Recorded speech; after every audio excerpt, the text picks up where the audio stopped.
Guest Dr. Pallavi Paul, dear colleagues and my beloved students. Myself, Dr. Paramita De, Coordinator of Women's Cell of Bengal School of Technology. Myself, Mrs. Sangeeta Banerjee, members of Women's Cell. Heartily welcome you all in the celebration of International Women's Day organized by the Women's Cell of Bengal School of Technology.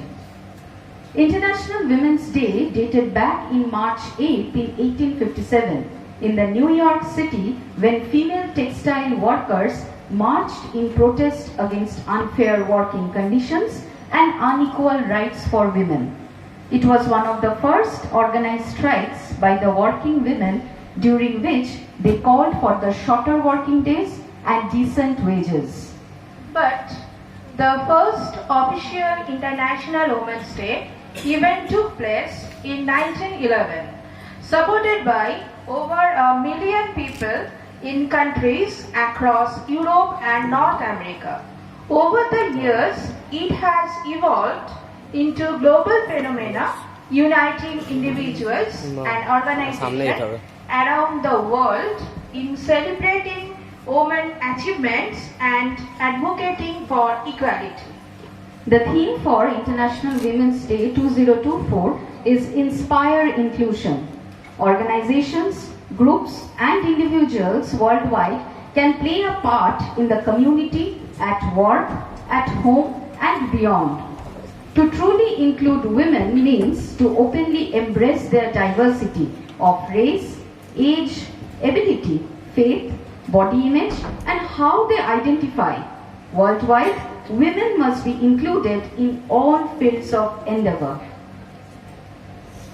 Imagine a gender-equal world, a world free of bias, stereotypes and discrimination, a world that's diverse, equitable and inclusive, a world where difference is valued and celebrated. Together, we can forge women's equality. Collectively, we can all #inspire inclusion. Now, let us start our today's program with an inaugural group song by the B Farm first year student.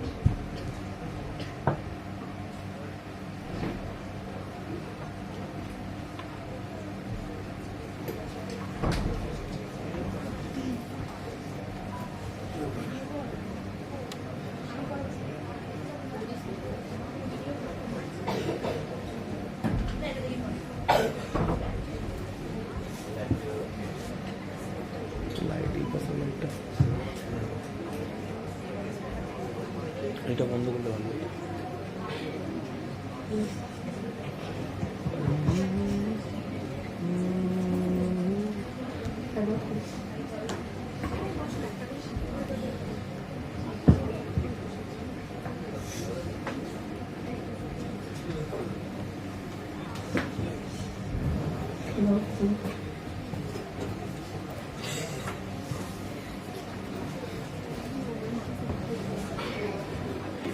যদি তোর ডাক শুনে কেউ না আসে তবে একলা চলো রে, যদি তোর ডাক শুনে কেউ না আসে তবে একলা চলো রে, একলা চলো একলা চলো একলা চলো একলা চলো রে, তবে একলা চলো একলা চলো একলা চলো একলা চলো রে, যদি তোর ডাক শুনে কেউ না আসে তবে একলা চলো রে, যদি তোর ডাক শুনে কেউ না আসে তবে একলা চলো রে।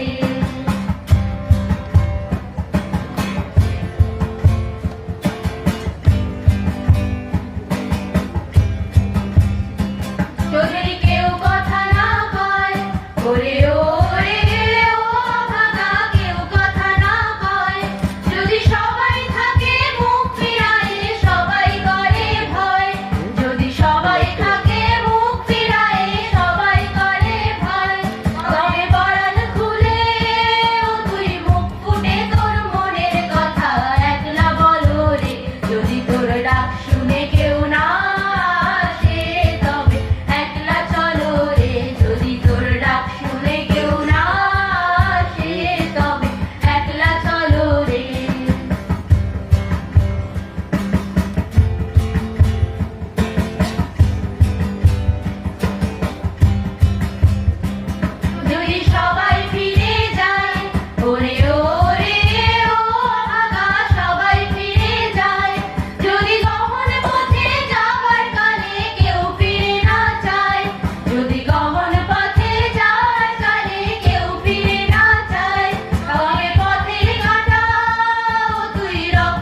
তোর ডাক শুনে কেউ না আসে তবে একলা চলো রে যদি তোর ডাক শুনে কেউ না আসে তবে একলা চলো রে একলা চলো একলা চলো একলা চলো একলা চলো রে তবে একলা চলো একলা চলো একলা চলো একলা চলো রে যদি তোর ডাক শুনে কেউ না আসে তবে একলা চলো রে নমস্কার।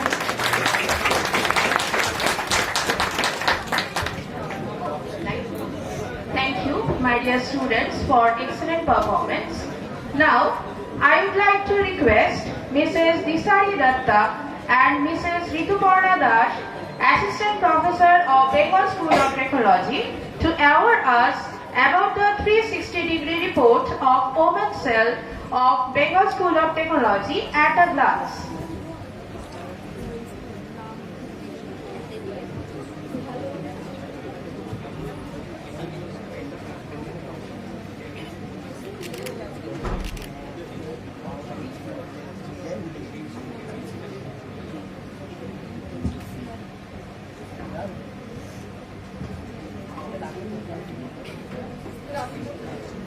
Good afternoon, everyone. Myself, Dishari Datta. Good afternoon, everybody. Myself, Mrs. Rituparna Das. Thank you, Sangeeta Madam, for calling us on the stage. Women are epitome of strength and courage. Women completes a relationship playing a role of a loving mother, caring sister, understanding wife, a lovable daughter, and even a supportive friend. International Women's Day aims to promote harmony, impartiality, and unity amongst women around the world. Like every year, Bengal School of Technology applauds all the achievements of women across the world by celebrating International Women's Day who have made great gains in molding and building a better society. Bengal School of Technology maintains an active organized women's cell in the campus, which includes faculties, non-teaching staff, and student volunteers as well. Since 2017 till date, Women's Cell of BST played an important role, which includes organization of awareness camp in the neighboring villages and schools, conduction of various seminars including prohibition of sexual harassment at the workplace, and ensuring a gender equality in the campus. Let's take a nice stroll through down the memory lane and recapitulate all the events.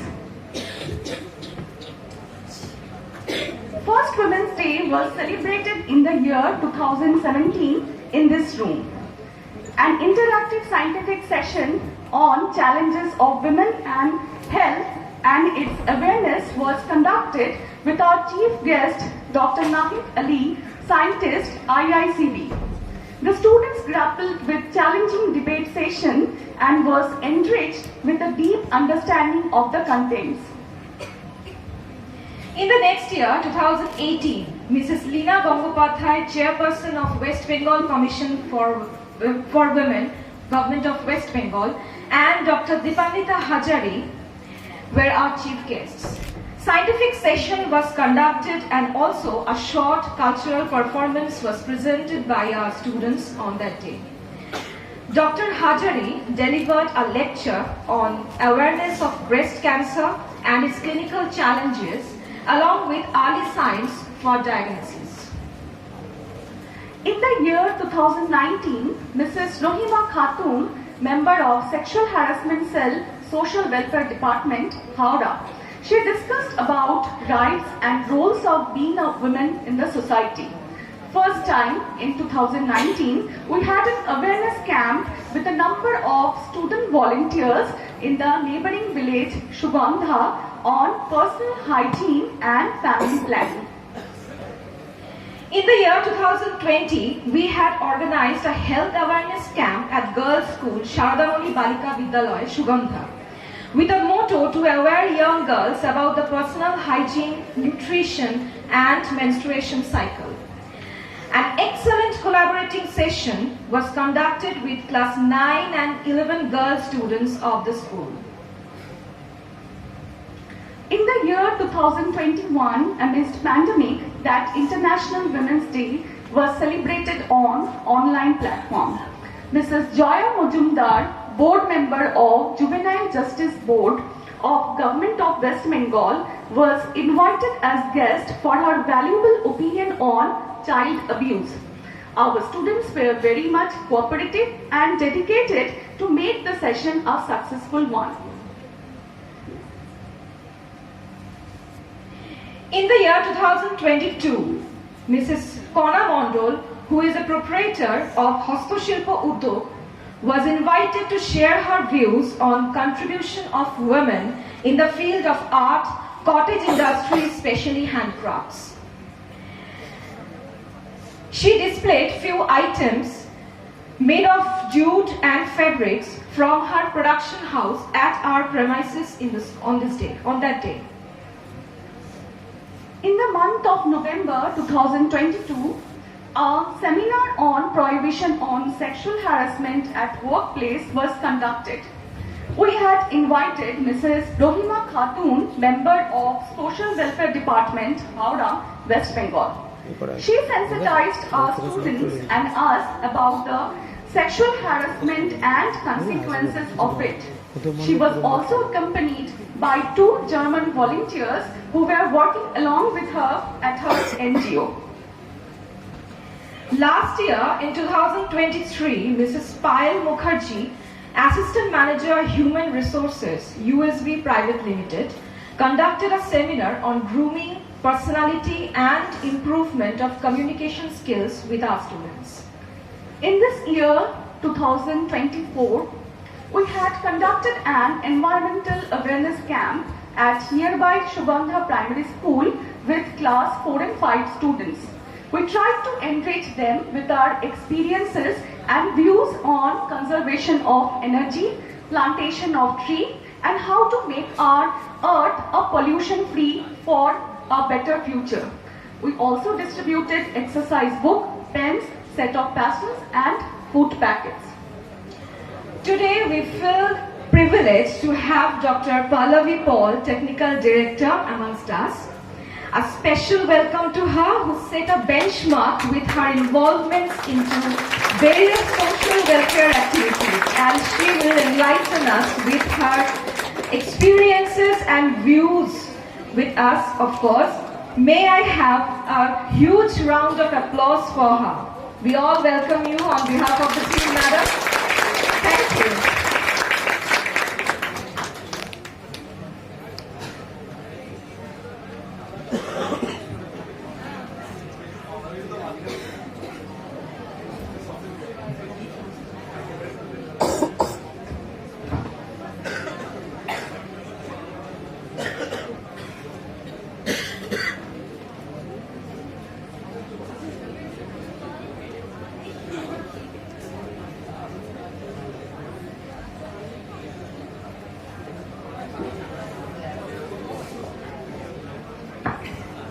Thank you, Dishari Madam and Rituparna Madam, to tell us about the role and genesis of Women's Cell of BST. Good afternoon, everyone. Myself, Mrs. B. Sweetie Dhar.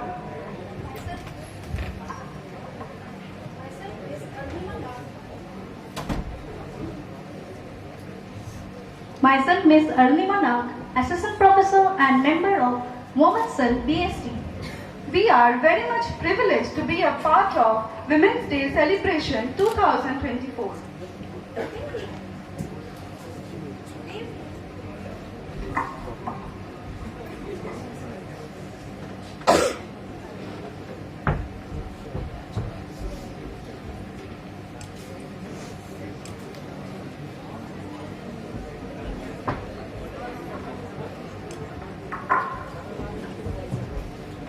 Today we have amongst us Dr. Pallavi Paul, Technical Director, Transfer Pricing, BSR Corporate LLP. Dr. Paul has passed her doctorate degree from Indian Institute of Management, IIM, Ahmedabad. Dr. Paul completed her master degree from Calcutta University, having specialization in economics. She has around 25 years of experience, of which 5 years were in energy, specifically electricity sector, and last 20 years in transfer pricing. Dr. Paul was nominated for Aparajita Award in 2023 in the category of Women in Management. She is engaged in various organizations working on various social issues like Sacheta, an impact organization working on education sector for children. Another organization, Shusthiti Shutra, an initiative towards connecting those working in the area of sustainable product made of jute, bamboo, clay. Other initiatives she has taken up in personal capacity like crowdfunding for setting up a solar panel for an orphanage, assisting an acid victim in her treatment and education, supporting various meritorious children in their education and many more. Now, I would like to request Dr. Paul and our principal sir to come upon the stage for the felicitation program.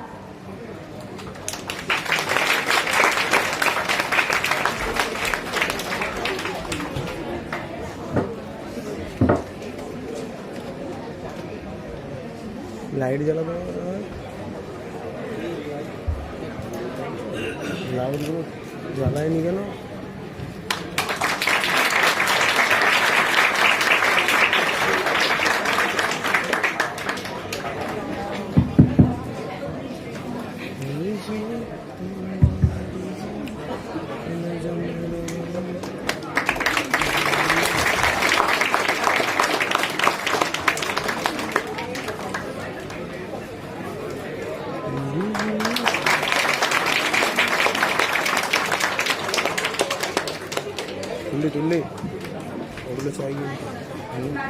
I would request you to share your views and experience with us. चलेंगे ना ना जावे ऐसा डालते के तो नामे तो बात होगा ठीक हो जाए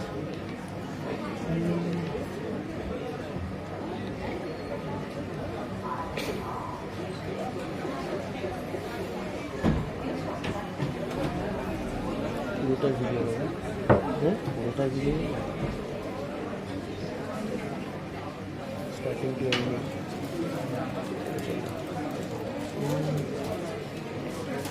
ভালো কাজ করেছে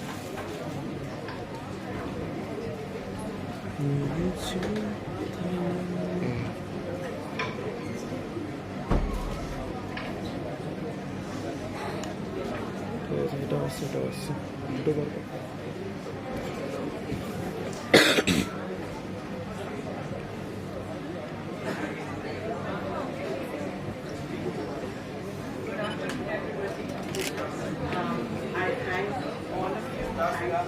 Principal ma'am, to the women's cell and everybody for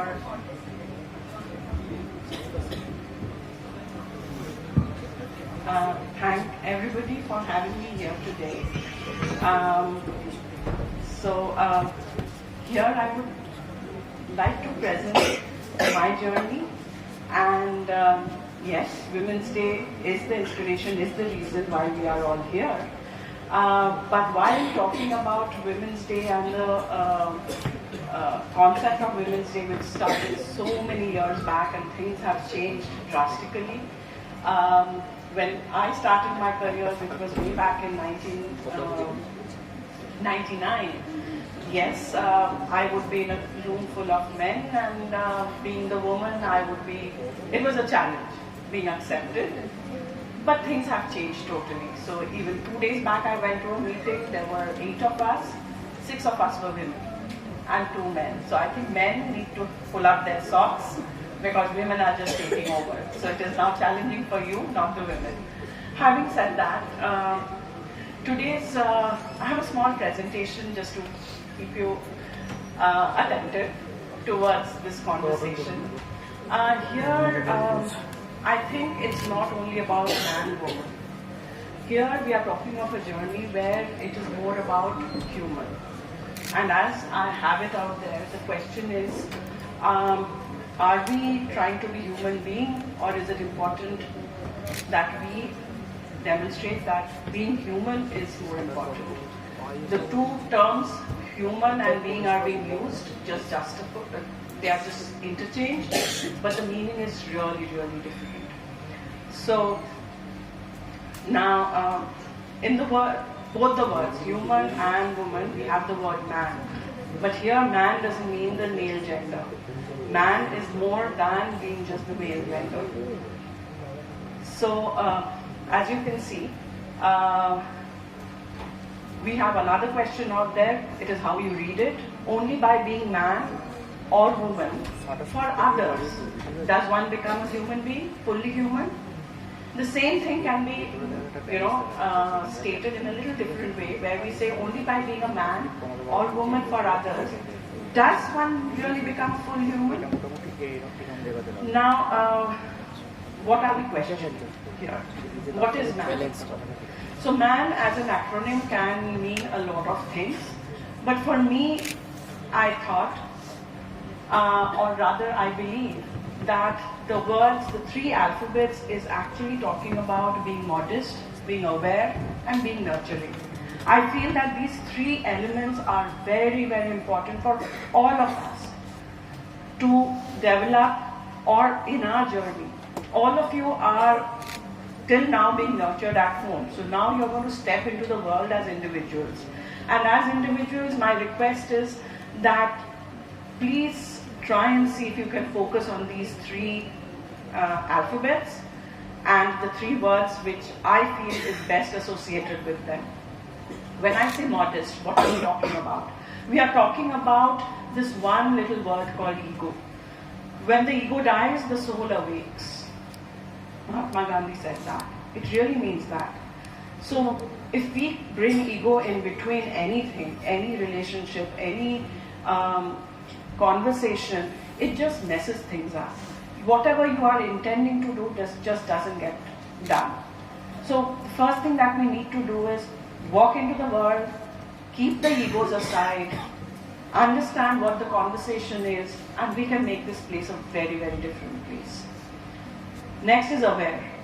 What do we mean by aware? To be, sensitive to what is happening all around us, which is a challenge for you, the younger generation, which I'm sure every day you're hearing about this at home. But believe me, you all have become slaves to this little gadget in your hand, and you're not at all aware of what is happening around you. Your awareness is so limited that you are not sensitive to things around you. And that is agitating you. The moment that gadget gets out of your hand, it's just agitated. And because of that gadget, your interpersonal skills, your communication, your team building, the world that you're going into, the workforce you're going to go into, requires all of that. Nothing can happen in isolation. Because nothing can happen in isolation, you have to be aware of things that are around you. And I'm sure all of you are not very happy in your place. You must be complaining about a lot of things around you. Now, to make a difference, you have to take the first step. And to take the first step, you need to communicate, you need to be aware of things around you. And the moment you want to make any change, it cannot be done by you alone. You need your community, you need your people around you, you need to be with them. And you can be with them where you can be modest, remove your ego. And lastly, to make this change, what you need is a nurturing soul. So as the saying goes, nurture your mind with great thoughts, for you will never go any higher than you think. What does that mean? It is nothing but aspiration. The more bigger you can think, the bigger you can be. And for that, you need to have a nurturing mind, a nurturing soul. And we are all talking of change, because that's the only constant. We know, all of us know that. And for that change, we just need to be there together and be a man, not the male gender. Man doesn't mean the male gender only. So you have to be man, the human. And of course, woman, man, human, everybody has that term man, but here the word man is actually a different connotation. I would just hope that all of you can take back a little of what I am talking about and make a little difference.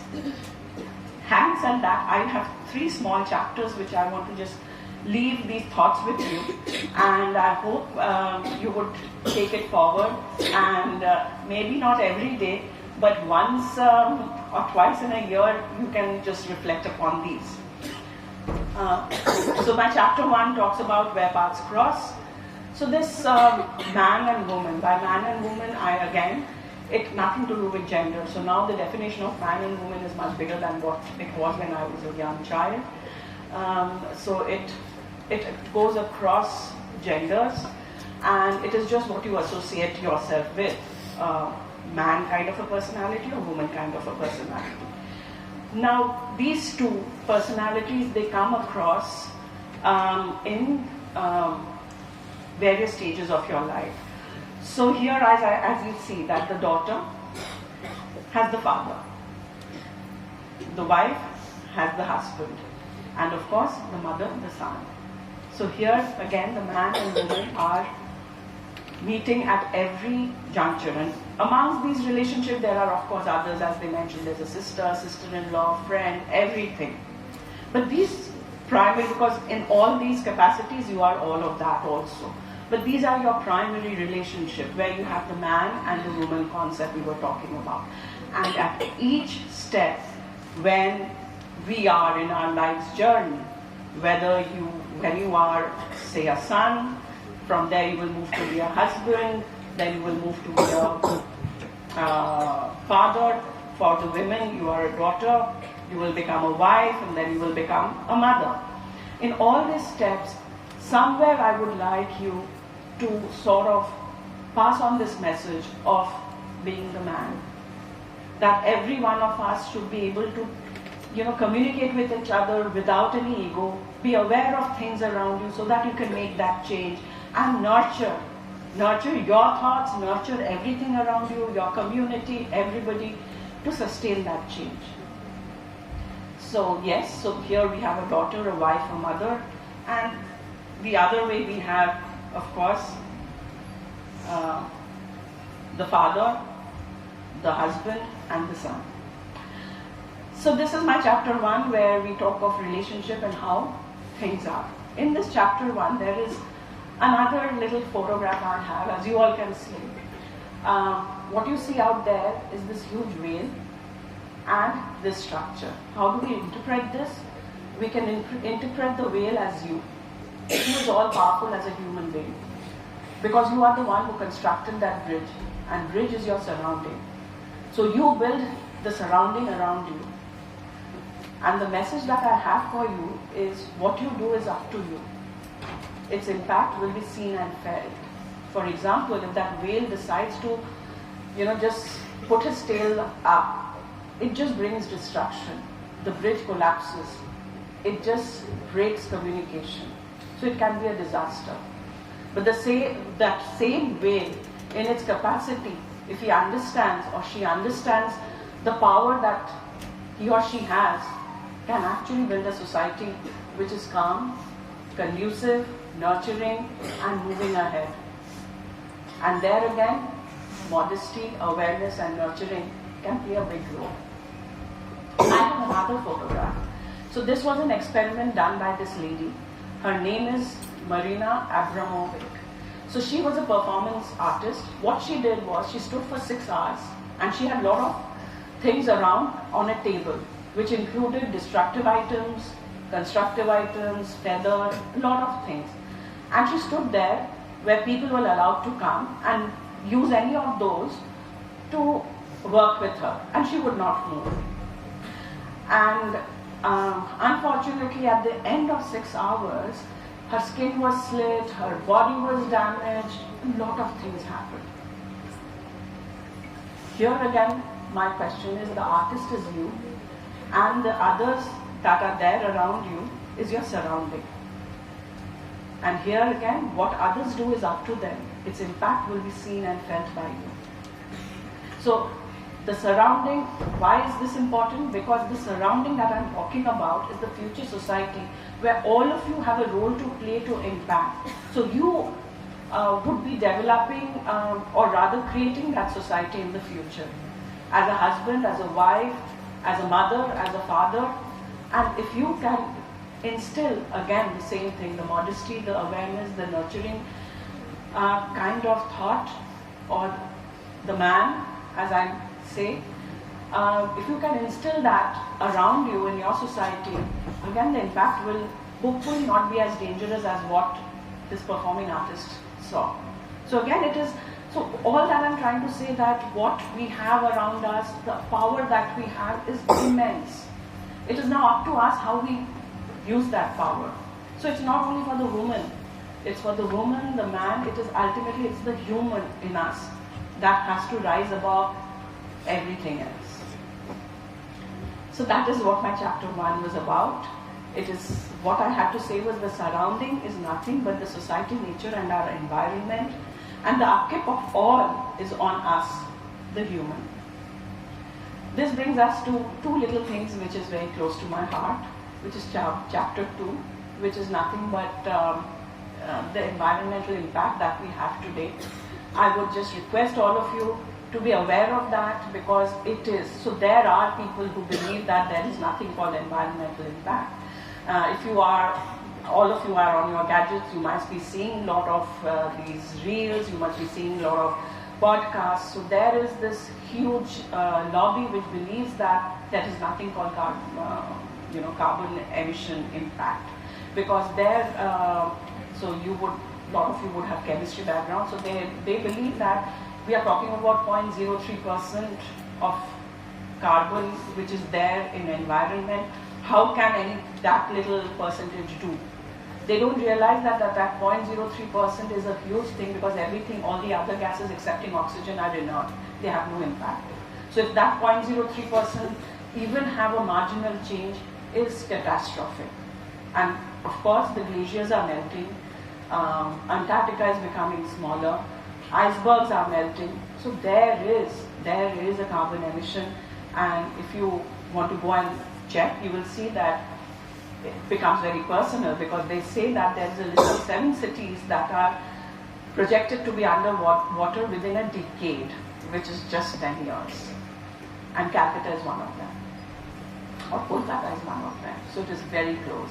So yes, I would request you all to be a little aware of this carbon emission, what you are doing, how you are doing, how you are taking care of it. So again, be a man, try to instill that not only within you, but around you. And my last chapter is about reduce, reuse and recycle. It is all about sustainability. And if you all would have seen, the present generation is focused on fast fashion, which is the most damaging kind of environmental impact. And it is damaging because in fast fashion, what is happening is that making a cloth is the most consuming item in terms of energy. Then once you have it, you're washing it, cleaning it, which uses chemical, you're drying it, you're ironing it, which is again energy consumption, then you're throwing it in the landfill, which is getting burned, which is again carbon emission. So France is actually paying people anything between, I think, 12 euros to 24 euros to give your clothes back, stitch it, and reuse it. When we were growing up, we used to do it. I don't know how many of you still do it, but I and my children still are into hands down. So somebody wore something, it is not bad, reuse it. It comes hands down. So there are a lot of, you would have been looking at stand-up comedians, and there is somebody called Amit Trivedi or somebody who has this funny thing that all parents our generation parents used to buy 2 sizes bigger. So, you wore it for 1 year, the second year when it came to your size or it became smaller, the stitches would open, there would be a line, embarrassing, but we still had to wear it. And then it would become a pocha, then it would become a duster. So we believe in reuse, recycle, which is now becoming the norm globally. But it is something that we should actually focus on, try and reuse things, recycle things, and make it a little more sustainable. So to end it all, the only belief I have is today only you change, tomorrow your family. And if you believe in that change, you will make sure your family and friends also change. Then you get married, your spouse, then your children will follow the same change. And this is the power of compounding. corporations and governments will also do their parts, and together we have a lot of hope. And the corporations and government depend on all of us. So with this positive note, I would believe that we should all become man and forge a change. Thank you.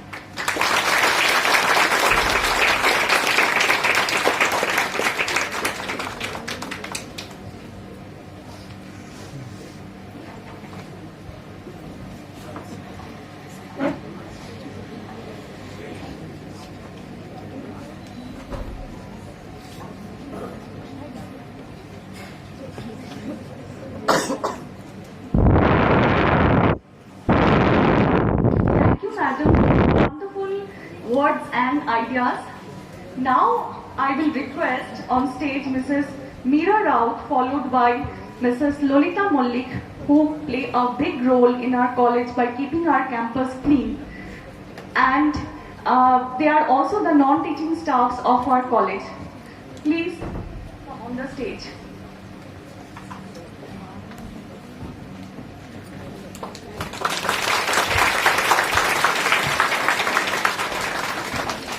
हर सुबह तेरे नाम से आए और हर शाम तेरे नाम से जाए, तेरा करूं जयकार, नाम तेरा गाऊं, नाम तेरा गाऊं, आशाओं के दीप जला के तेरी आराधना मैं तो करूं, आशाओं के दीप जला के तेरी आराधना मैं तो करूं, जीवन है घबराया तेरी आस लगाए, अंधियारा फिर जाए, उजियाला तेरा नाम ले आए, मन मंदिर जो दिल महकाए, रात और दिन में ध्यान में तेरे जीवन अपना बिताऊं, नाम तेरा गाऊं, महिमा में तेरे गीत सजा के साजों के जने तारे में तू स्वामी मेरे, मेरे प्रभु जी तेरी आराधना मैं तो करूं, दिन तो बीता जाए प्रभु जी, दिन तो बीता जाए प्रभु जी, जीवन है घबराए, सच्चा जीवन पाऊं, खुशहाली तेरा नाम ले आए, रात और दिन में ध्यान में ध्यूं, जीवन है अब तेरे हवाले, तू ही है पिता मेरे, नाम तेरा गाऊं, नाम तेरा गाऊं, हर सुबह तेरे नाम से आए और हर शाम तेरे नाम से जाए, रात और दिन में ध्यान में तेरे जीवन अपना बिताऊं, नाम तेरा गाऊं, नाम तेरा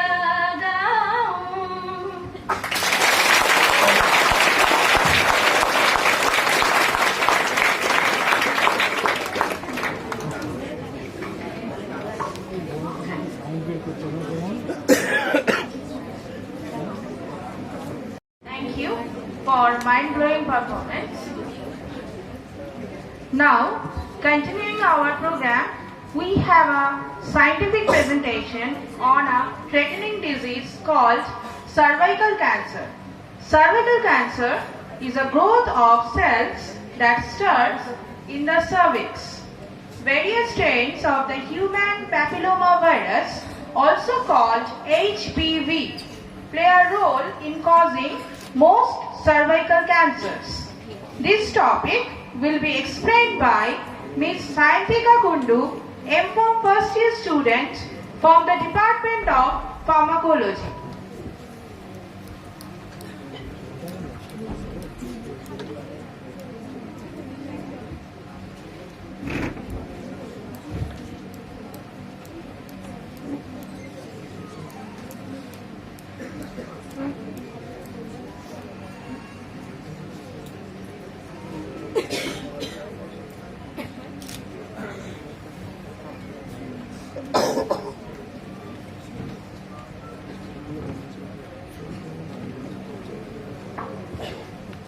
Good afternoon everybody, myself Shantara Kundu, and today I am going to talk about cervical cancer. Cervical cancer is considered to be a global threat.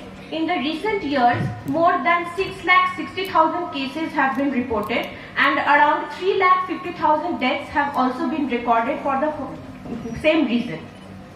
Globally, cervical cancer is the fourth most common cancer in women.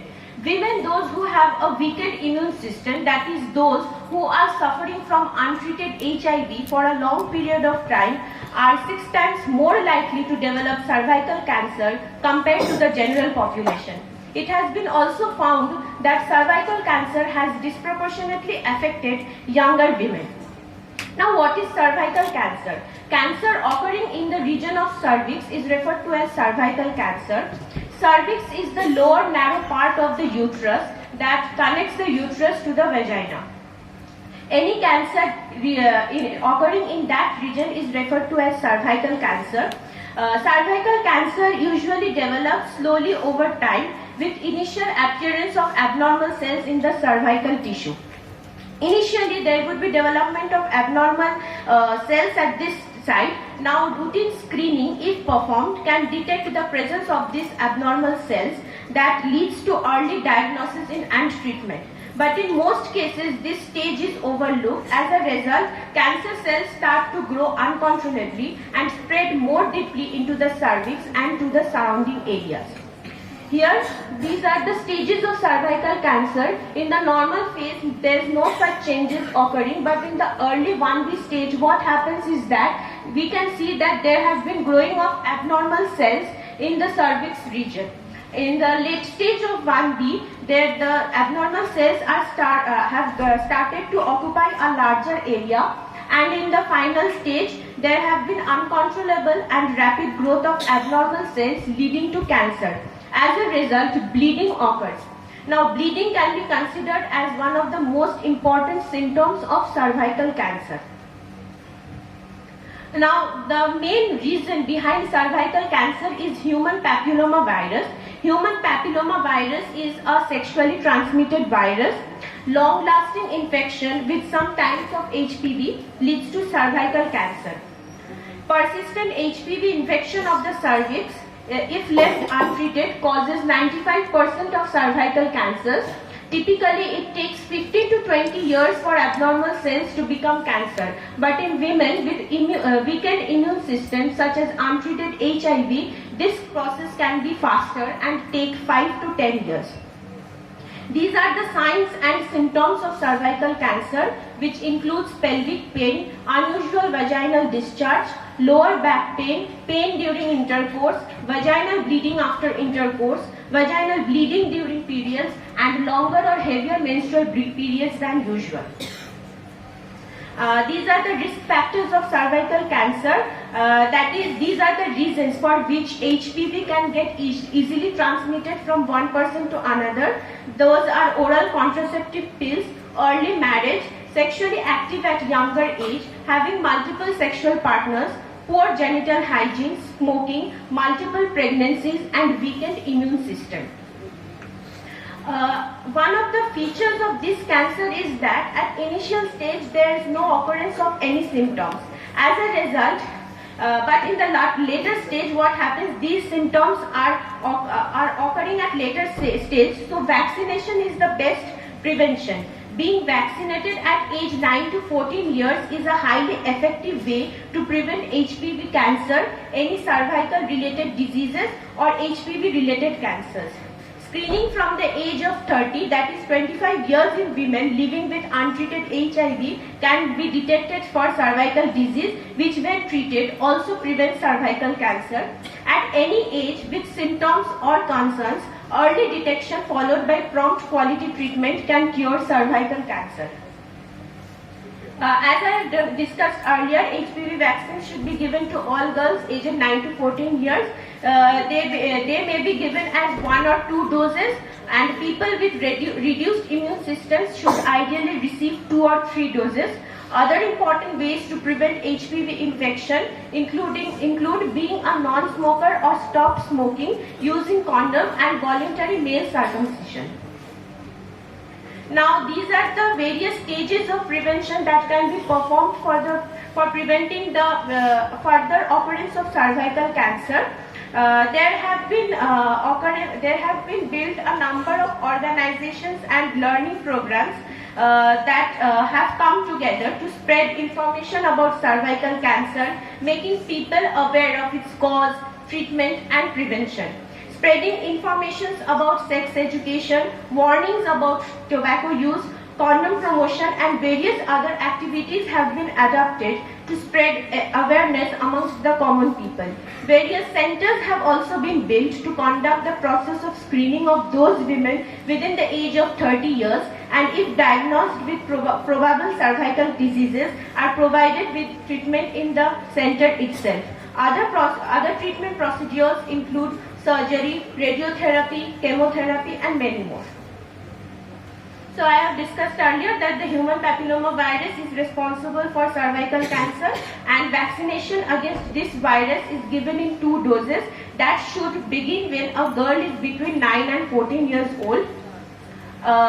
Cervical cancer is more preventable than treatment because there is no symptoms occurring in the initial stages of cervical cancer. So appropriate vaccination should always be necessary at the right age.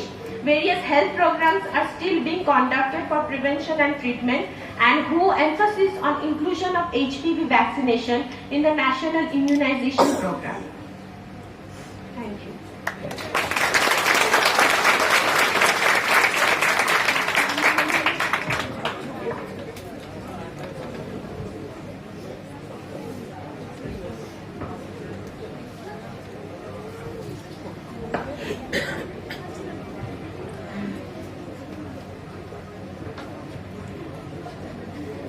Thank you, dear Shayantika. That was a really brilliant presentation. I would request Lalita Di to present a song.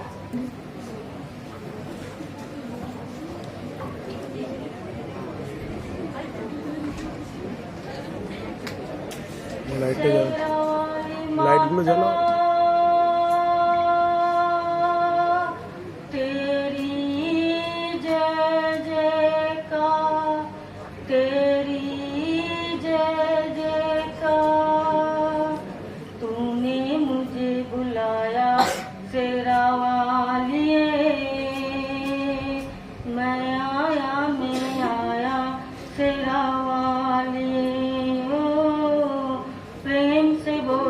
जय माता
तूने मुझे बुलाया जोता वाली, प्रेम से बोलो जय माता दी, सारे बोलो जय माता दी।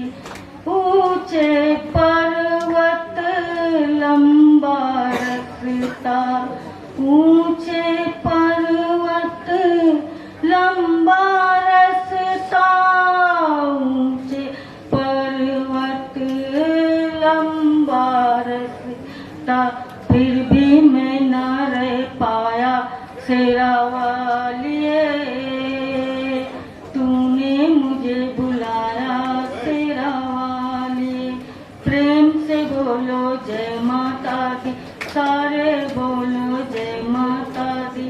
पहाड़ा वालिए कि मेहरा वालिए कि जोता वालिए, तूने मुझे बुलाया शेरा वालिए, मैं आया शेरा वाली।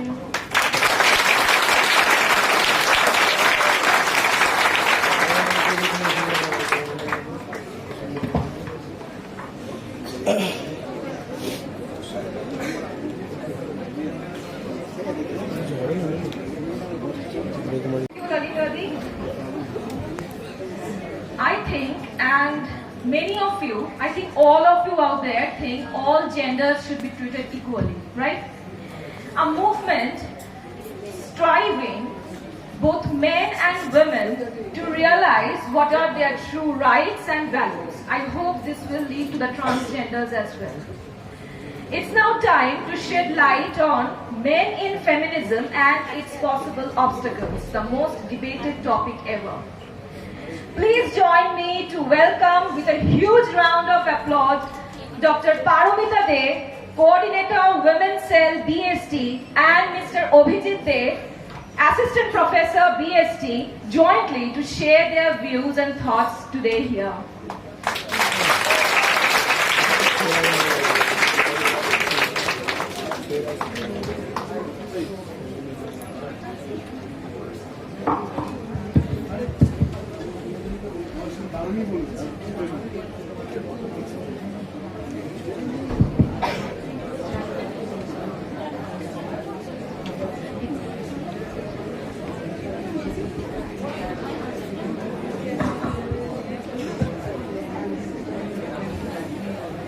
Good afternoon to all.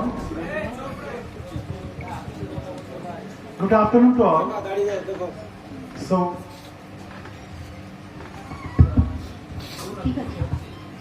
good afternoon to all. So, talking about men in feminism. So, I should start with a little bit of conversation. Now, just a few days ago, I asked casually to one of my friends, male friend, that do you have any idea about feminism or what does it mean? He stared at me and quite angrily replied me that feminism, it's so womanly, and if you follow it, then it makes you less manly. After all, it's all against men. So I moved to the next one whose gender was female and asked the same question. So she replied that, Yeah, I know about feminism. It's all about us. It's our existence. Otherwise, we get suppressed by your male community. Tell me, as a man, what's your role in feminism? okay, so now moving to the next one. Here the gender is anonymous.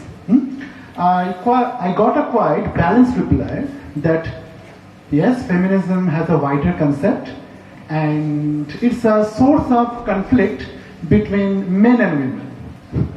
Yes, this word most of us well acquainted but not aware of its actual meaning. Actually, we are the part of a society where there are buffet of discriminations prevalent in context of gender, caste, religion, ethnicity, language, sexual orientation, and even physical discrimination in the form of skin color, body shape, and such.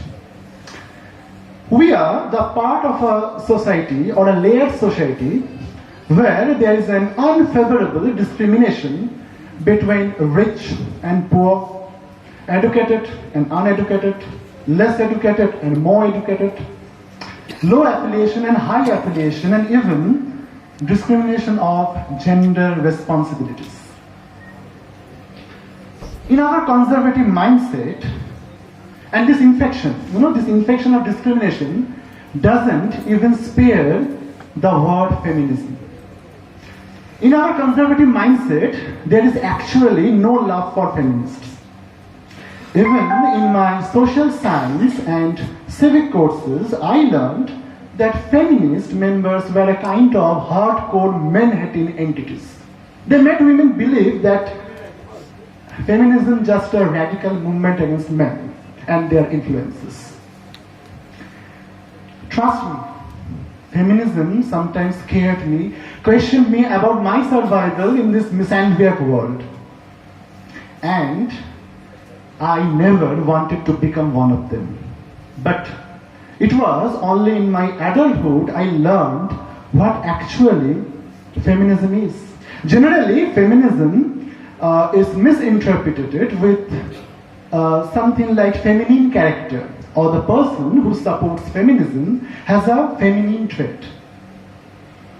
It is true that if we look back in our past centuries, women were socially tortured and inhuman practices, and their life became miserable.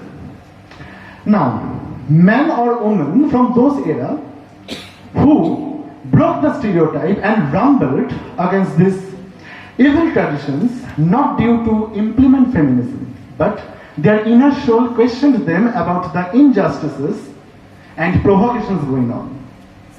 In India, it was conceptualized in the late 19th century. After Charles Fourier, a Frenchman, coined it in 1837. But it's after 1970, the concept of feminism was started to amend, because it was the era of progressive womanhood. That is in 1970. So, in a broader sense, nowadays, feminism basically synonymous to equality. Equality for all. Equality in the terms of fundamental and civic rights. Not only for men, women, but for all gender. It means to support underprivileged human irrespective of any age and gender. For me, feminism is very naive and organic. I admit that though feminism arose in response to women's rights, but nowadays feminist members has a distinct manifestations and variations globally. It is not copyrighted for she or her.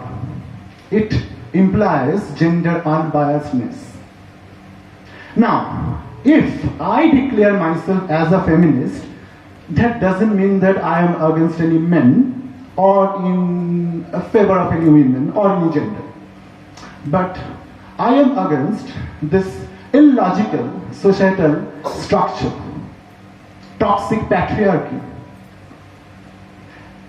male domination, stereotyping, misogyny, misandry, toxic hyper-masculine features, and even toxic feminism.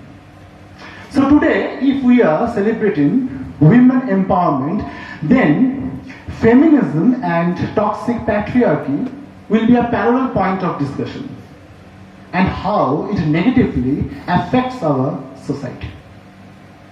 So before emphasizing on this point, I just like to throw some light upon various waves of feminism prevailed in India from the pre-independence to the post-independence era, their various mottos and the role of men in feminism. The very first phase started in the year 1850 and continued to 1915 with a fairly simple goal for social recognition that women are human and not a property. This first phase of feminism in India was initiated by men himself to uproot the brutal social practice of sati, to allow widow remarriage, to forbid the child marriage, to reduce illiteracy, as well as to regulate the age of consent, to ensure the property rights through legal interventions, and implementing the law to acknowledge women's status by granting them some basic rights in matter such as adoption. From Raja Ram Mohan Roy to Ishwar Chandra Vidyasagar, Kesav Chandra Sen, Malavari Phule, Gopal Ganesh Agarkar, Mahadev Govind Ranade were some of the prominent figures who won over this patriarchal monopoly and reshaped the concept of feminism. Now, coming in the second wave of feminism, which was started from 1915 and concluded in 1947. During this period, the struggle against the colonial rule intensified. The freedom of nation became the preeminent cause. At this phase, it was Mahatma Gandhi who legitimized and expanded Indian women's public activities by initiating them into the non-violent civil disobedience movement against the British Raj. He exalted the feminine roles of caring, sacrifice, and tolerance. Women-only organizations like All India Women Conference, the National Federation of Indian Women emerged.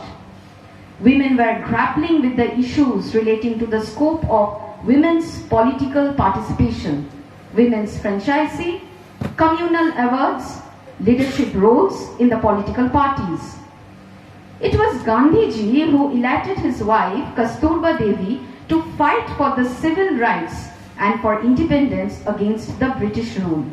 Not only Gandhiji, but even the role of Netaji Subhash Chandra Bose, the freedom fighter, in women empowerment was quite commendable, and he was not just a great leader but also a progressive thinker who wanted to empower every section of the society. Bose believed that women were equals of the men, therefore should be prepared to fight for the sacrifice and India's liberation. He had a clear vision regarding women and their status as citizens of free India. He was one of his few of his era who advocated women's movement in their full dimension. Under Bose's leadership, Indian women from Singapore, Malaya and Burma of varied caste, religion and social backgrounds were recruited into the Rani of Jhansi regiment to fight for India's freedom.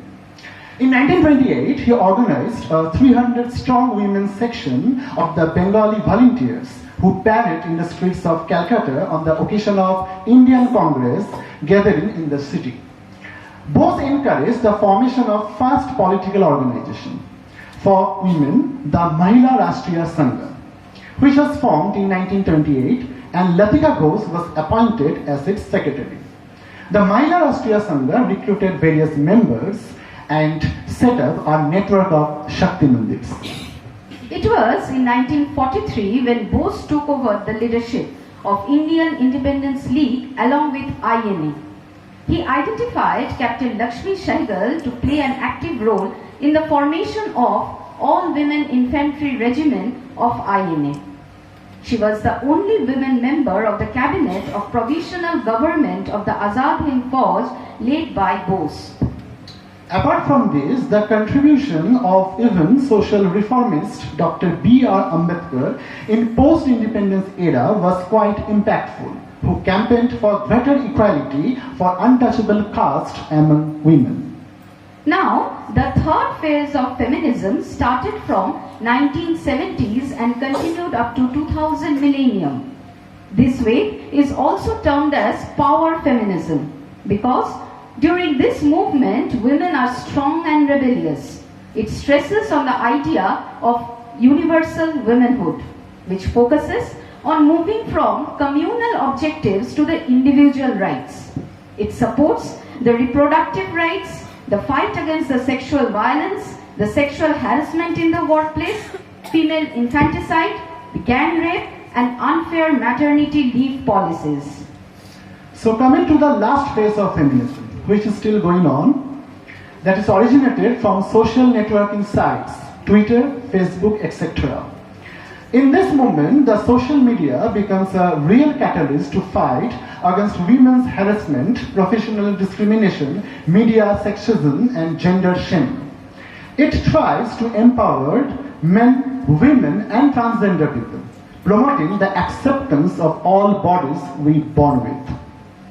So, despite with all these waves or courageous involvement of both men and women, why there are still some obstacles?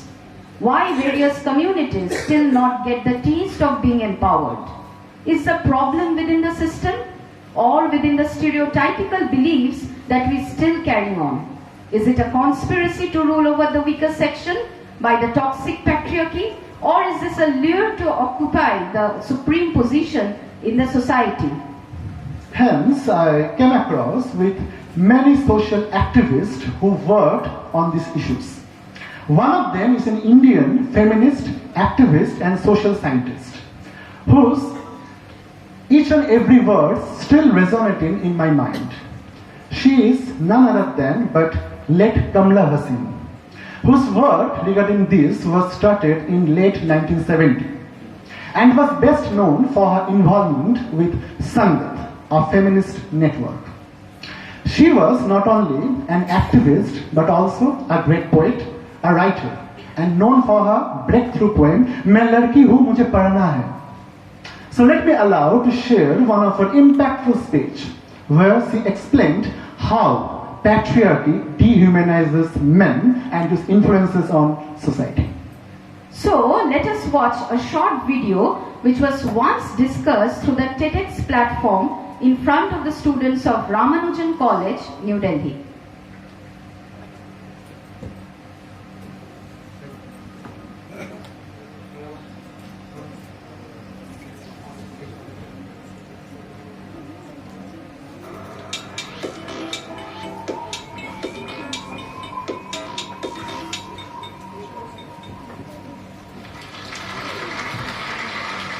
Ma'am कुछ नहीं।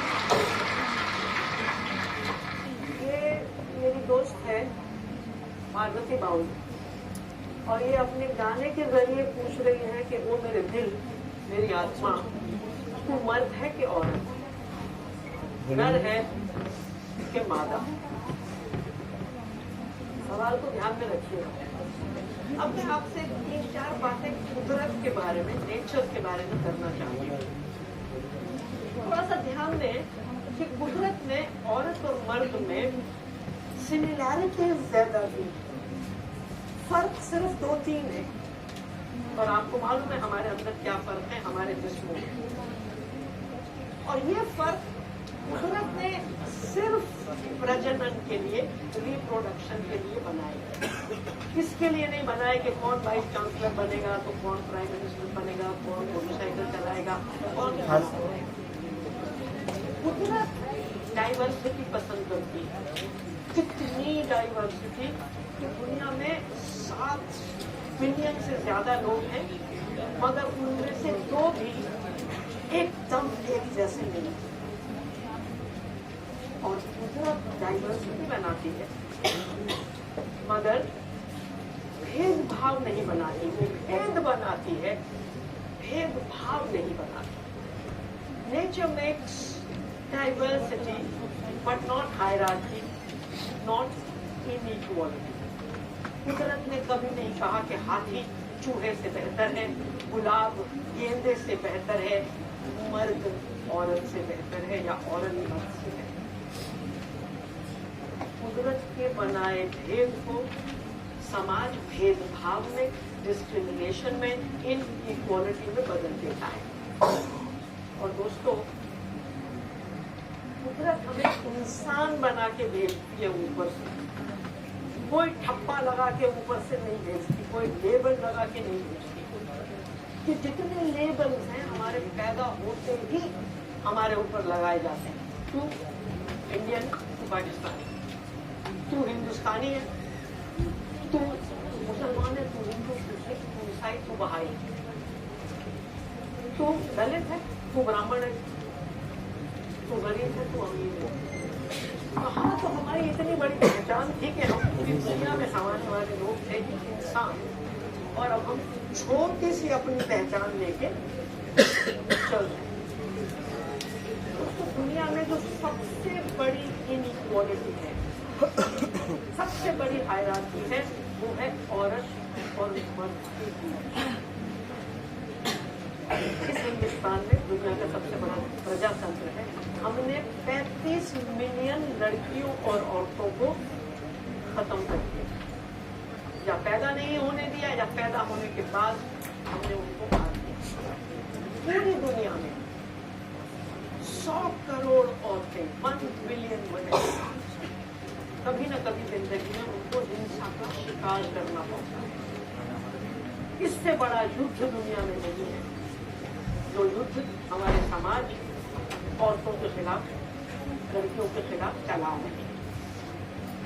हिंदुस्तान में हर 22 minute में एक बलात्कार होता है। 2 औरतें दिन में किसी न किसी कारण से मारी जाती है। 50% पति परमेश्वर अपनी पत्नियों पर कभी न कभी हाथ उठाते हैं। इतनी गैर बराबरी है हम लोगों के बीच में। हमारे संविधान ने कह दिया था कि औरत और मर्द बराबर है, मगर हमारे समाजों को आज भी ये बात समझ में नहीं आई।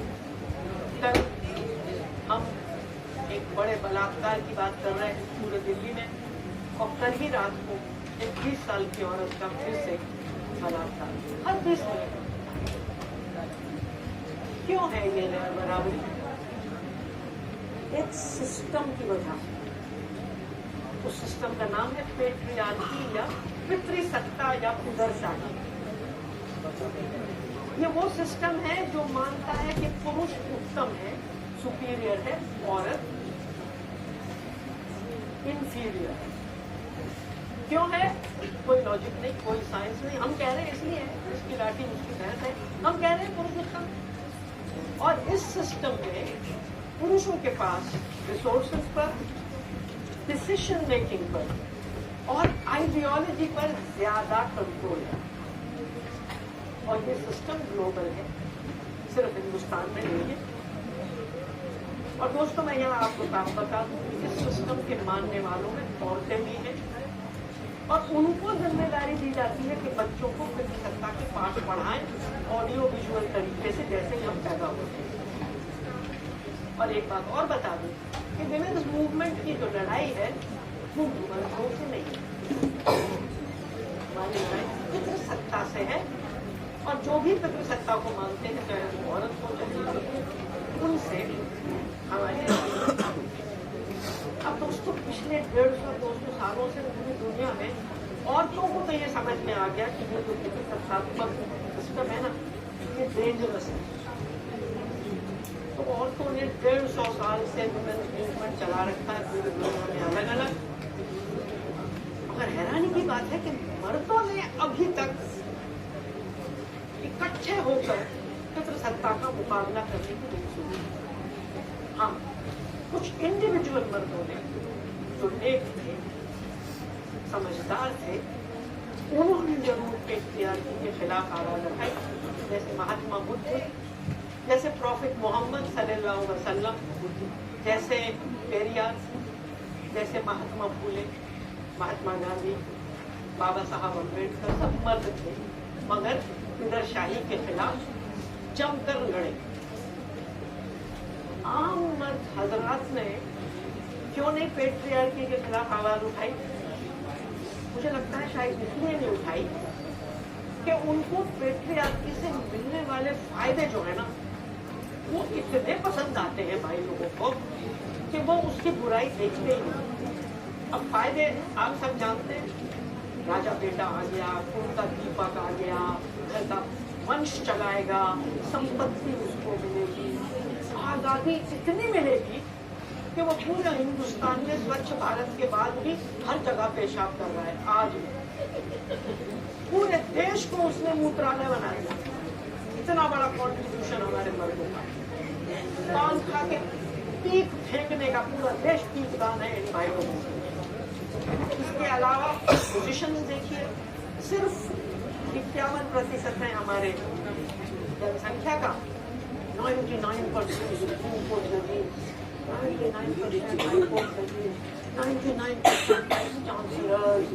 सब मर्द बैठे हुए। इसको मैं कहती हूँ स्ट्रक्चरल रिजर्वेशन। 3000 साल से मर्दों को रिजर्वेशन मिला हुआ है, पट्टों को, और जब हमारी रिजर्वेशन की बात आती है तो बहुत नाराज हो जाते हैं। मर्द दुनिया में किए जाने वाले काम का सिर्फ 33% करते हैं, 90% सैलरी पाते हैं और 99% प्रॉपर्टी पर सांप की तरह कुंडली मार के बैठे हुए हैं। ये आंकड़े मेरे नहीं है, इंटरनेशनल लेबर ऑर्गेनाइजेशन। तो फायदे तो बहुत है दोस्तों, मगर थोड़ा सा ध्यान अगर दें, भाई लोग और भाई हम काफी बैठे हैं, पेट्रियार्की जैसे औरतों का बैंड बजा रही है ना, वैसा ही बैंड वो आपका बजा रही है। जरा ध्यान दीजिए। आप 6 साल के हैं, आपकी बड़ी बहन 20 साल की है, आपको कहा जाता है जा दीदी के साथ चला जाओ, उसकी सहेली से किताब लेने जाना है। 6 साल का चौकीदार या जासूस कि मम्मी लड़के से बात कर रही थी, चौकीदारी करनी पड़ेगी पूरी उम्र। कभी बस से ले आओ, कभी स्टेशन पर छोड़ाओ, फिर रोने नहीं दिया जाता आपको। आपकी माँ गुजर गई, लड़कों को रोने नहीं दिया। Emotional castration. वो नहीं कह सकता कि मुझे डर लग रहा है, वो नहीं कह सकता कि ये मैं काम नहीं कर सकता। मर्द है, उसको सब कुछ आना चाहिए। इतना इमोशनल कैस्ट्रेशन दोस्तों कि वो इमोशनल इंटेलिजेंस से वंचित रह जाता है। एक लड़की को प्यार करता है, लड़की मना करती है कि वो उसको प्यार नहीं करती, उसके ऊपर एसिड घुसने देती है। मार्किंग के लिए एक दूसरे पर बंदूक चला रहा है। अमेरिका में हर 2 हफ्ते 3 हफ्ते में कोई लड़का 16 से 18 20 साल का बंदूक उठा के 5 10 15 को खत्म कर देता है।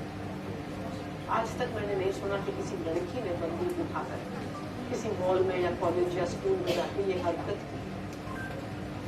और आप देखते जाएं, कपड़े जो आपको पहनाना समाज पहनाता है, आप देख लो सारे या सफेद या काले या ब्राउन, मतलब इतनी बोरियत फैलाते हैं मर्द पूरी दुनिया में, मतलब रंग आने ही नहीं देते।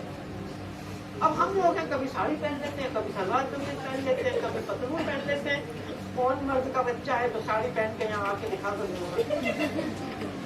और यूनिडायमेंशनल बना दिया पेट्रियार्की ने आपको। पैसा कमाने के अलावा बाय वर्ड आपको कुछ नहीं आता। न सिलाई, न कढ़ाई, न बुनाई, न पापड़ बनाना, न खाना बनाना, न बच्चे पालना। एक चीज आती है, पैसा कमाने की मशीन बनना। लेकिन इस सबसे ज्यादा खतरनाक जो मुझे मर्दों के लिए लगता है कि पेट्रियार्की ने आप इंसानियत से अलग कर दिया। कोई 16 साल का लड़का छोटी लड़की का बलात्कार कर दे, कोई मर्द औरतों का बलात्कार कर दे, 50% पुरुष अपनी पत्नियों पर हाथ उठाते रहे, गालियां देते रहे। सड़क पर चलती लड़की को छेड़ने में टच करके जिसको मजा आ जाए, तो इंसान है। धर्म के नाम पर बलात्कार करे दूसरे धर्म की बेटी का, अपने शरीर को हथियार बना ले। मैं अंदाजा नहीं लगा सकती कि किसी लड़के या मर्द को किसी अनजान लड़की को छेड़ने में मजा आ जाए। मैं किसको नहीं जानती, मेरे दिल में उसके लिए सिर्फ इज्जत है। दोस्तों, अगर आधी दुनिया इंसानियत से परे हो जाए तो लाजमी है कि 100 करोड़ औरतों पर हिंसा हो। हर जगह घूम रहे हैं ये लोग। अंदर बंद किसको किया जाता है? औरतों। क्या मर्द ऐसे पैदा होते हैं? जी नहीं, ऐसे पैदा नहीं होते। उन्हें मैन्युफैक्चर किया जाता है, उन्हें ऐसा बनाया जाता है। कौन बनाता है? घर वाले, माँ बाप, और आज आपको बनाने वाली, पहले तो धर्म बनाते थे पशु परमेश्वर है। एडम साहब की स्पेयर रिब से ईव मैडम पैदा हुई। अब आपने देखा होगा लोगों को स्पेयर रिब से पैदा होते हुए।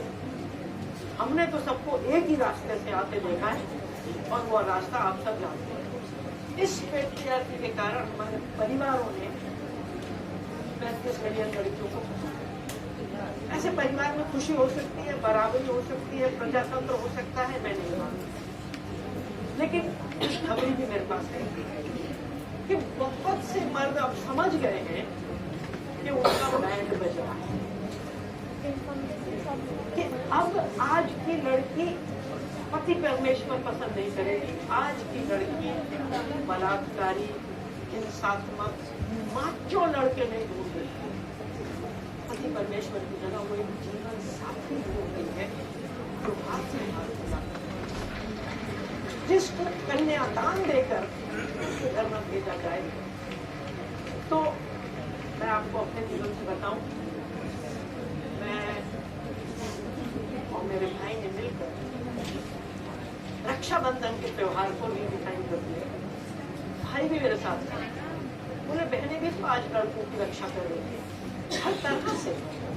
तो भाई बहन को राखी बांधेगा, बहन भाई को राखी। भैया दूज का नाम भैया दूज क्यों है? क्या बहन के बिना भैया दूज हो सकता है? इसका नाम क्यों नहीं बदलते? भाई बहन दूज क्यों नहीं कहते? हम बदलते हैं और दोनों के तिलक लगता है, दोनों की महिमा का गुणगान होता है। हमारी माँ गुजरी, भाइयों और बहनों ने मिलकर अंतिम संस्कार किया। हम भी अपनी माँ के शरीर से जन्मी थी और हम नापाक बिल्कुल नहीं है। मेरे भाई मेरे साथ शामिल। आज स्कैंडिनेविया में दोस्तों मर्द 3 महीने 6 महीने की पैटर्निटी लीव लेकर बच्चे पाल रहे हैं। तो समझ में आ गया कि सिर्फ प्रोफेशनल सीढ़ियों पे ऊपर चढ़ना जिंदगी के लिए काफी नहीं है। अपने बच्चों को छाती से लगाना, अपने बच्चों को प्यार दे पाना। 104 टेम्परेचर में बच्चा अगर पड़ा है तो उसको लगाना। आज सिर्फ लैपटॉप्स अपने लैब में मर्द नहीं रख रहे, बच्चों को भी अपनी लैब्स में उठा रहे हैं। आज मर्द चाहते हैं कि सिर्फ कॉर्पोरेट खिचड़ियां ना पकाएं, घर पे खाना बनाकर घर वालों को, बच्चों को, सबको खिलाएं। पूरी दुनिया के 70, 80, 90 देशों में आज ऐसे ग्रुप्स हैं और ग्लोबल लेवल पर एक नेटवर्क है जिसका नाम है मेन एंगेज। तो दोस्तों आज मर्दों को समझना है कि जब तक औरत आजाद नहीं मर्द भी आजाद नहीं। मर्दों को समझना है कि उन्हें लीडरशिप लेनी होगी पेट्रियार्की के खिलाफ, अपनी इंसानियत बचानी होगी, घरों का सुकून बचाना होगा, घरों को मोहब्बत की बगियाओं में बदलना होगा। मर्दों को समझना पड़ेगा कि सारी रिसर्च ये कहती है जहाँ जेंडर इक्वालिटी है वही देश पूरी तरक्की कर पाए हैं और कर पाएंगे। उसके बिना कोई देश आगे नहीं। मर्दों को समझ में आना चाहिए कि जेंडर इक्वालिटी एक जीरो सम गेम नहीं है कि औरत को फायदा होगा मर्द बेचारा नहीं। सबके लिए ये विन विन सिचुएशन है और मर्दों को ये भी समझना चाहिए कि men of equality are not afraid of equality. तो मर्द हजरात से मेरा ये कहना है कि पावर के पीछे न पड़े, पावर ऑफ लव को समझे, मोहब्बत को समझे और ऐसे परिवार बनाए जहाँ लड़की और लड़का दोनों पन पे, ऐसे समाज बनाए जहाँ पर हम सब सड़कों पर निकल सके, संविधान की इज्जत करें हम सब, जो वो कहता है कि हम सब बराबर हैं। और अब दोस्तों एक बार फिर इस तस्वीर को देखिए और अपने दिल से पूछिए, क्या दिल है मेरी आत्मा, मैं औरत हूँ या मर्द हूँ?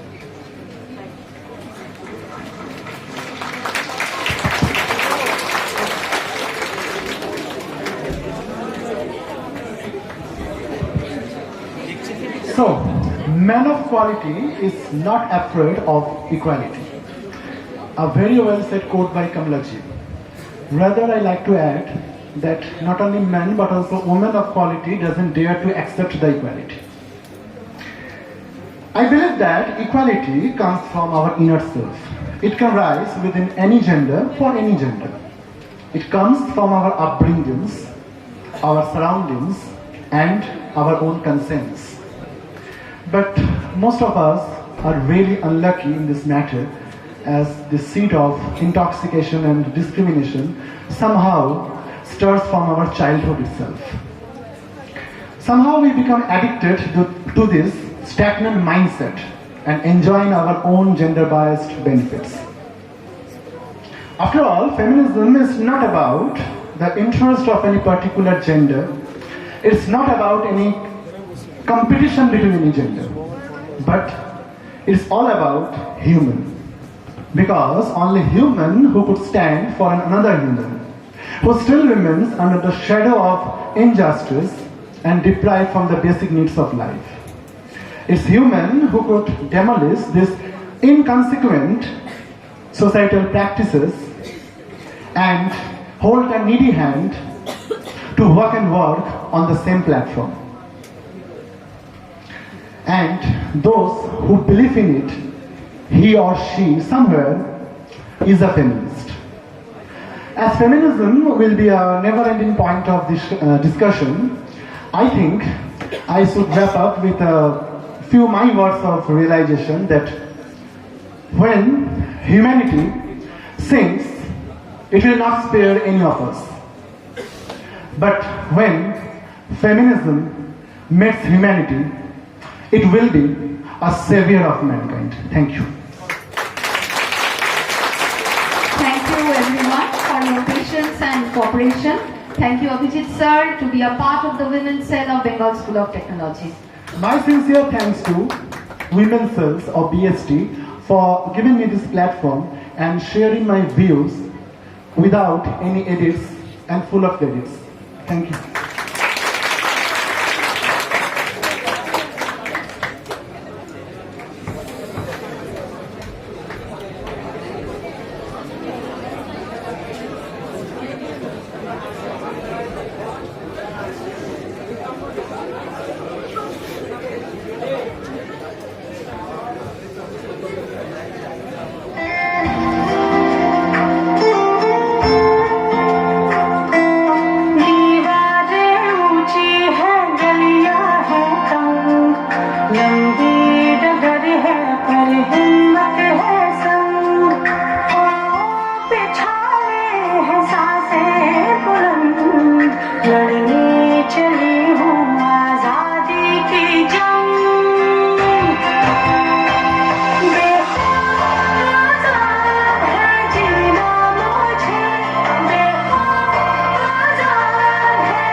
पर हिम्मत है संग, पाँवों पे छाले हैं सांसें बुलंद, लड़ने चली हूँ आजादी की जंग।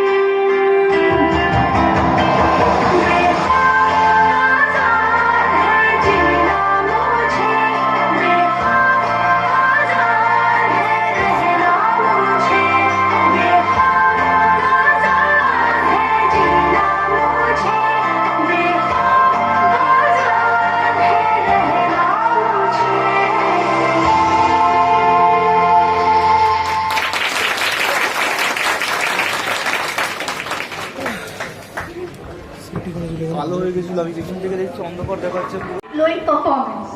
Now, I would like to request Mrs. Soumya Das, Associate Professor, to give the vote of thanks.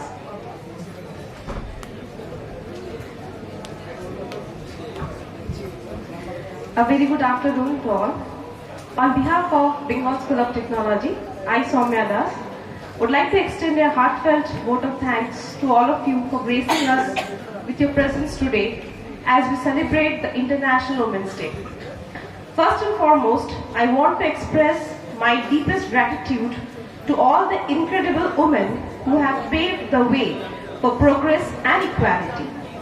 Their courage, resilience, and unwavering determination inspire us all to strive for more inclusive and equitable society. I also want to thank our distinguished guest and speaker, Dr. Pallavi Pal, for sharing her valuable insights, stories, and inputs with us. Your contributions have enriched our celebration and reminded us of the importance of unity and solidarity in the pursuit of gender equality.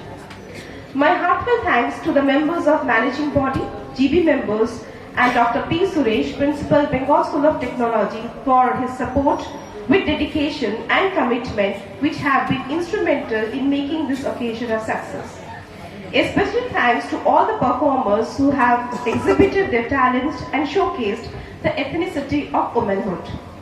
My special thanks to the coordinators of today's event, Dr. Paramita De, Mrs. Sangeeta Banerjee, Mrs. Sweetie Dhar, Ms. Ornima Nag for their support in organizing today's event. I also extend my thanks to Mrs. Dishani Datta and Mrs. Rituparna Das for presenting a 360-degree report on women's cell activity of BST. I extend my love and special thanks for Mrs. Meera Rao and Mrs. Lalita Rao for presenting a beautiful song in front of us. My sincere and special thanks to Mr. Abhijit De for presenting a short video on feminism. It was remarkable. My words of appreciation for Ms. Saintika Kundu for presenting a brief scientific session on cervical cancer. Last but not the least, I want to express my appreciation to all the attendees for their participation and enthusiasm. Your presence here today reflects your commitment to the advancement of women's rights and empowerment. As we conclude this event, let us carry forward among us the spirit of International Women's Day and continuing working together towards a future where every woman and girl can fulfill her potential and contribute to the society. Thank you to the Almighty. Hope to again gather here for the next year's International Women's Day. Thank you once again and a happy International Women's Day to all. Thank you very much. Thank you, madam. We will have one group photo. Madam, please, sir, please come onto the stage. All the faculty members and staff, please come onto the stage. We will have a group photo.